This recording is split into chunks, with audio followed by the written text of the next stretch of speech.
అందుకే మిత్రులారా, ఇవాళ మన మీద పగబట్టిండు. 10 ఏళ్ళు ముఖ్యమంత్రి ఉన్నాయన, మన పరిపాలన బాగలేదంటుండు. నేను అడుగుతున్న ఈడికొచ్చిన సోదరుని, తెలంగాణ ప్రజల్ని, 10 ఏళ్ళు కేసీఆర్ ముఖ్యమంత్రి ఉన్నాడు, 12 ఏళ్ళు నరేంద్ర మోడీ ప్రధానమంత్రి ఉన్నాడు. ఇవాళ చర్చకు సిద్ధమా? కిషన్ రెడ్డి గారు, మీ పార్టీ ప్రెసిడెంట్గా నువ్వురా, కేంద్ర మంత్రిగా నువ్వురా, చంద్రశేఖరరావు గారు ప్రతిపక్ష నాయకుడిగా నీ పార్టీ ప్రెసిడెంట్గా నువ్వురా, కాంగ్రెస్ పార్టీ నుంచి ముఖ్యమంత్రిగా నేను వస్తా. 12 ఏళ్ళు మోడీ పరిపాలన మీద, 10 ఏళ్ళు చంద్రశేఖరరావు పరిపాలన మీద, 12 నెలల మా పరిపాలన మీద, ప్రజా పరిపాలన మీద చర్చ చేయడానికి నేను సిద్ధంగా ఉన్నా. చర్చలో ఓడితే ముక్కు నేలకు రాస్తా అని చెప్పి నేను ఈ సందర్భంగా సవాలు విసురుతున్నా.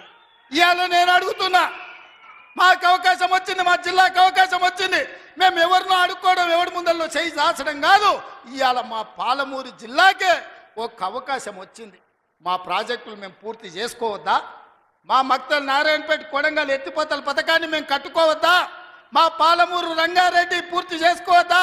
మా కల్వకుర్తి పూర్తి చేసుకోవద్దా? మా బీబా పూర్తి చేసుకోవద్దా? మా నెట్టంపాడు పూర్తి చేసుకోవద్దా?